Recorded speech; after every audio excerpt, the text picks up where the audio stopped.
Hai semuanya, kembali lagi bersama saya Ibnu Herlambang di podcast. Kali ini kita akan membahas hal yang horor lagi.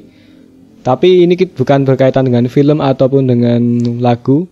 Sekarang kita akan membahas tempat-tempat yang sejarahnya ada sejarah horornya, atau sering ada penampakan atau orang melihat sesuatu gitu di Yogyakarta. Nah, setelah aku cari referensi dari beberapa web dan lain-lain, aku menyimpulkan ada 10 tempat yang memang horor, cukup horor juga di Yogyakarta.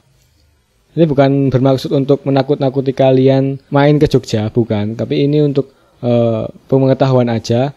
Itu karena emang banyak yang mengatakan kalau tempat ini cukup horor karena ada penampakan atau suatu hal yang lain. Ataupun kisahnya yang dulu cukup menyeramkan atau kurang bagus ya. Yang pertama, sudah menjadi rahasia umum bahwa konon hantu noni Belanda sering menampakkan diri ketika malam hari di Benteng Van der Burg. Di benteng ini salah satu tempat wisata di Yogyakarta yang tempat bersejarah ya teman-teman. Jadi tempat Benteng Van der Burg ini Benteng Van der Burg ini menjadi salah satu tempat wisata yang favorit untuk dikunjungi ketika sedang berada di Yogyakarta. Namun siapa sangka jika benteng yang dulunya merupakan tempat pertahanan Belanda ini selain menyimpan kekayaan sejarah juga menyimpan cerita horor di dalamnya. Menurut cerita yang berkembang di masyarakat sekitar, ketika malam hari tiba sering terlihat penampakan berupa noni Belanda atau orang Belanda yang berkaki kuda. Tak hanya itu, ada juga yang menyebut pernah melihat hantu perempuan. Dan yang lebih serem, ada sebuah cerita mengatakan bahwa pernah mendengar suara pasukan tentara yang sedang berlatih. Wow. Dimana setelah dilihat ternyata tanpa kepala. Waduh, takut ya. Tak berhenti di situ saja. Kisah mistis lainnya terjadi pada tahun 1988.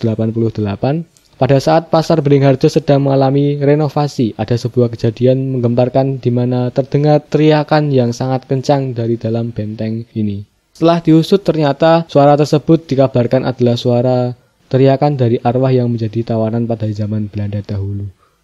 Waduh. Ternyata di balik banyaknya koleksi ataupun banyaknya sejarah di benteng itu menyimpan cerita-cerita yang memang cukup horor menurutku ya.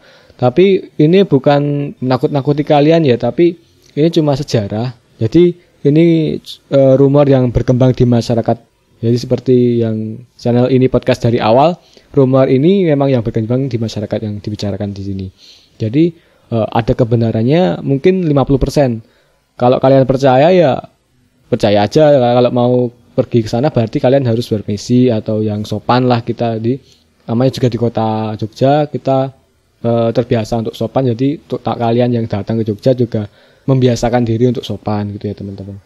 Oke, selanjutnya yang kedua yaitu Gereja Sayyidan. Nah, ini kan ada lagunya Sigidok di Sayyidan di jalanan la la la la la dada. Oke, di Sayyidan ini ada gereja yang cukup tua atau kuno. Memang gereja ini dulunya sering dipakai, tapi sekarang nggak tahu kenapa udah ditinggalkan atau udah nggak diterurus gitu. Mungkin karena ada gereja-gereja yang baru gitu ya. Tapi kita akan baca apa sih yang menjadi kenapa tempat ini horor atau menyeramkan. Kita akan baca. Gereja Sayyidan merupakan sebuah bangunan yang terletak di kawasan Gondomanan yang sudah ada sejak zaman dahulu. Bangunan gereja ini memiliki arsitektur khas gotik dengan salib salin di bagian menara dan patung Yesus yang tengah menunjuk ke arah Keraton Yogyakarta. Menurut penuturan warga sekitar, Gereja Sayyidan ini dahulu kala milik warga keturunan Tionghoa.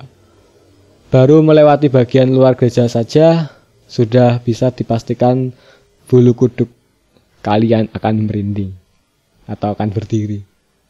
Aura horor sangat kental terasa, apalagi begitu memasuki area dalam gereja. Atmosfer mistis akan semakin terasa gitu ya. Menurut seorang yang pernah masuk ke dalam gereja dan menjelajahi area gereja di Sayyidan ini, begitu masuk satu langkah dari pintu, dia sudah merasakan merinding dan yang tiada hentinya. Banyak tempat lorong-lorong panjang yang kotor, pengap dan becek. Altar yang luas dan lantai yang sudah tak terawat. Bahkan ditemukan pula sebuah ruang rahasia di bawah tanah. Gereja Sayyidan ini juga dipenuhi tulisan-tulisan berbahasa Belanda. Bagian dalam gereja yang kosong semakin menambah kesan horor yang dimiliki sebuah bangunan tua ini. Ini emang dulunya emang gak terawat, tapi kemungkinan untuk saat ini sudah cukup terawat atau sudah dirawat kembali karena emang itu buat tempat wisata juga sih buat teman-teman. Jadi itu tuh teman-teman emang kalau emang berani atau ya jangan menantang lah, cuma kalau mau lihat aja kalian bisa mampir di Sayyidan, cek gereja Sayyidan, tanya-tanya di sekitar situ karena emang di Maps nggak ada ya. Selain itu juga kali ini untuk spot foto asik juga karena emang bangunan ini tua dan ikonik juga sih, maksudnya jarang ditemui di sekitar Jogja juga. Oke, kita lanjut aja yang ketiga. Cerita di balik kemegahan Plaza Ambarukmo yang menyimpan cerita horor nyata. Kalian pasti kalau orang Jogja pasti tahu Plaza Ambarukmo ya. Saya akan bacakan. Plaza Ambarukmo, siapa yang tidak kenal mall yang satu ini? Ambarukmo Plaza dan Hotel Ambarukmo merupakan dua gedung yang bersebelahan. Jauh sebelum dibangun seperti sekarang, dulu lahan tersebut bekas Prasenggerahan Ambarukmo, Yogyakarta. Prasenggerahan ini dulunya merupakan tempat suci yang sering dijadikan sebagai tempat berziarah dan dikeramatkan. Karena dibangun di atas lahan keramat inilah tak heran jika Plaza Ambarukmo memiliki beragam kisah yang membuat bulu kuduk merinding. Katanya. Konon, amplas, singkatannya amplas ya. Amplas sudah seram sejak sebelum dibangun. Berbagai kejadian ganjil kerap terjadi di mall ini, seperti tukang bangunan yang kesurupan, eskalator yang tiba-tiba mati dan hidup kembali setelah diberikan kembang 7 rupa, hingga rumput yang tidak bisa dipangkas. Aneh ya. Kabarnya sekarang kejadian seram pun masih sering terjadi di mall tersebut. Menurut cerita ada hantu yang kerap menjelma jadi pengunjung dan masuk toilet lantai 1 saat petugas cleaning service bersih-bersih. Konon menurut cerita ada seorang petugas kebersihan yang pernah melihat penampakan hantu itu di atas toilet lantai 1. Itu satu cerita ya. Oke, bukan hanya itu aja. Pada tahun 2010 di basement pernah ada kejadian penampakan yang membuat kehebohan. Lalu di area parkir lantai 1 pernah ditemukan seorang yang meninggal dalam mobil yang sedang diparkir di sana. Sejak kejadian itu area parkir ditutup. Untuk area parkir ini nggak tahu apakah sampai saat ini ditutup atau sudah dibuka kembali. Karena saya juga jarang ke amplas ya. Orang desa ini jarang ke amplas aku sih. Oke, yang keempat. Siapa bilang film horor hanya ada di dalam layar? Di bioskop XX1 kamu bisa melihat seramnya hantu secara live. Kita akan bacakan dari beberapa situs web yang aku temukan. Pasti kalian bakal ketawa kalau ada yang bilang di bioskop itu serem. Ya pasti kalian akan jawab, ya jelas serem, orang filmnya yang ditonton itu horor. Tapi enggak sob untuk kali ini. Untuk ini ceritanya bener serius ya. Itu dari sananya ditulis gitu. Tapi enggak untuk bioskop ini bro. Untuk bioskop ini ceritanya ada cerita di balik itu atau ada cerita mistis, tetapi nggak tahu juga kebenarannya itu apakah itu benar atau cuma rumor yang berkembang di masyarakat itu kembali. Cerita itu berawal dari dulu sebuah bioskop XX1 dibangun, terdapat bioskop Regen yang lebih dahulu ada di tempat yang sama. Namun ketika terjadi kebakaran hebat hingga mengakibatkan 15 nyawa melayang seketika. Dan kemudian dibangunlah bioskop XX1 tersebut. Semenjak itu banyak cerita soal keangkeran tempat ini. Mulai dari terciumnya bau busuk dan daging gosong ketika di tengah-tengah pemutaran film hingga suhu ruangan yang tiba-tiba menjadi panas. Bahkan yang lebih ekstrim lagi pernah dikabarkan ada 4 orang penonton yang kebetulan sedang midnight atau dia nonton film di tengah malam. Mereka bersaksi bahwa saat itu suasana ramai dengan kursi penonton yang penuh semua. Bahkan mereka juga sempat ngobrol dengan penonton yang lain. Namun begitu film selesai mereka tersadar bahwa ternyata tidak ada satupun penonton selain mereka berempat. Lalu siapa yang ada di sana tadi? Dia ngobrol sama siapa ini? Ya nggak tahu juga. Ini ceritanya cukup horor, tapi kalau di logika mungkin mereka berhayal atau hantunya itu menampakkan diri, berarti kekuatannya cukup besar ya teman-teman. Kalau memang mereka itu cerita ini benar gitu kan. Dia bisa ngobrol bro. Ya agak besar gimana, ngobrol itu gak cuma nyapa, tapi ngobrol itu kan bisa ada kita ngasih pertanyaan, dia jawab, ataupun dia ngasih pertanyaan kita jawab. Jadi ada cukup lama itu, aneh ini. Kita lanjut aja ya. Yang kelima, Bundaran Fakultas Teknik UGM.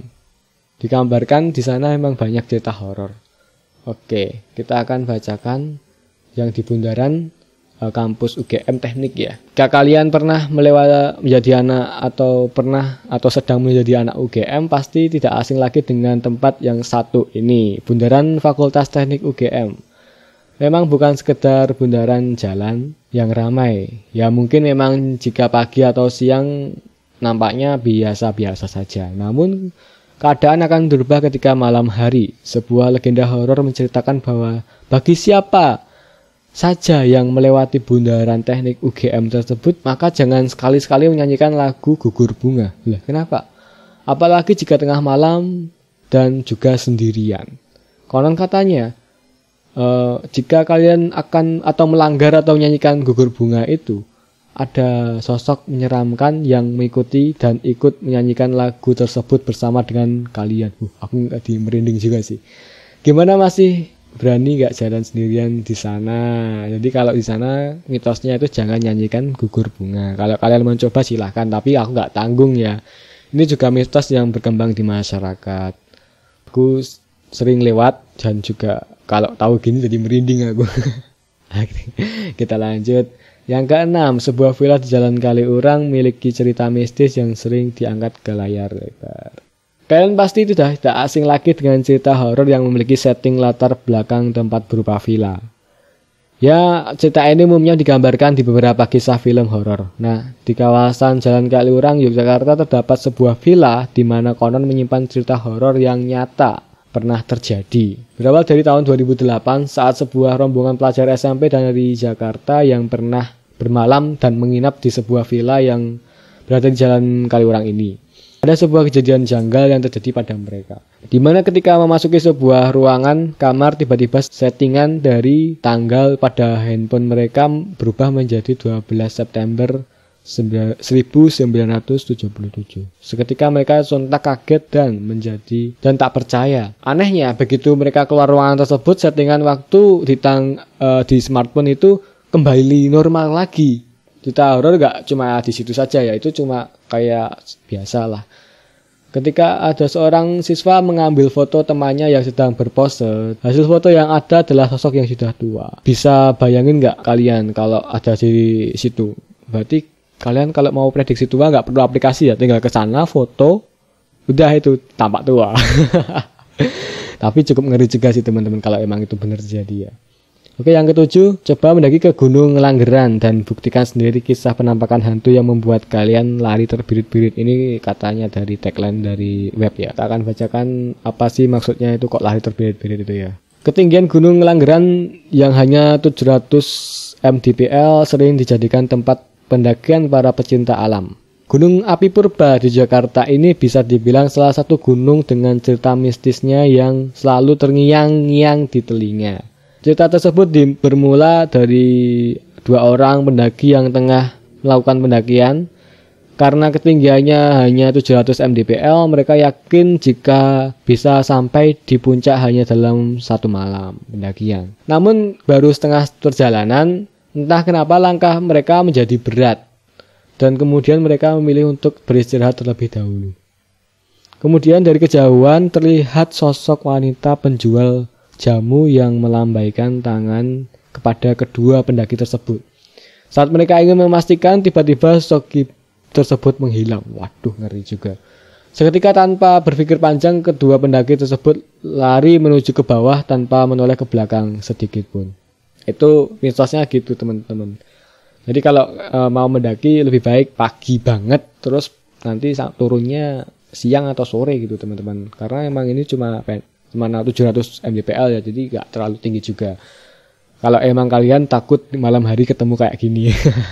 Aneh juga sih ada mbak-mbak penjual jamu di situ. Oke, lanjut aja nomor 8. Pernahkah kalian melewati jembatan Fakultas Pertanian UGM ketika malam hari? Coba buktikan adanya penampakan wanita bunuh diri yang sering menampakkan dirinya di sini. Wah, aku kalau dari judulnya tuh aku udah ngeri juga sih. Aku sempat baca juga ceritanya. Laki-laki Universitas Gadjah Mada atau UGM yang tak hanya terkenal dengan prestasinya, melainkan juga cerita mistisnya. Emang banyak yang cerita gitu. Salah satu spot horor yang ada di UGM ini adalah jembatan angker yang menghubungkan laboratorium diagnostik Fakultas Kedokteran Hewan dengan Fakultas Pertanian. Terletak di sebelah utara lembah UGM. Jembatan ini konon menyimpan kisah mistis yang hingga kini masih dipercayai oleh mahasiswa UGM. Konon ceritanya bermula ketika di malam hari. Jika kalian melewati jembatan ini, maka kalian akan melihat sosok wanita yang dipercaya bernama Rohana berjalan di atas jembatan. Setelah beberapa saat terlihat berjalan, tiba-tiba sosok tersebut akan terlihat melompat dari atas jembatan. Wow. Yang membuat bulu kuduk berdiri adalah begitu kalian melihat ke bawah, kalian tidak akan menemukan apa-apa. Bahkan tak ada setetes darah sekalipun. Lalu yang melompat tadi siapa? Waduh, aku juga ngeri, merinding juga sih. Kita lanjut aja. Nomor 9. Kalau kalian anak UNJ pasti udah nggak asing lagi dengan hantu Siska yang ada di Student Center. Kita baca. Apa ini? Kok ada apa ya? Ini cukup mengerikan juga. Kita akan bacakan. Universitas Negeri Yogyakarta atau yang disebut UNJ merupakan salah satu kampus tertua yang ada di Yogyakarta. Telah ada sejak tahun 1964. UNJ juga menyimpan cerita rahasia atau cerita mistis yang telah sejak lama beredar di masyarakat.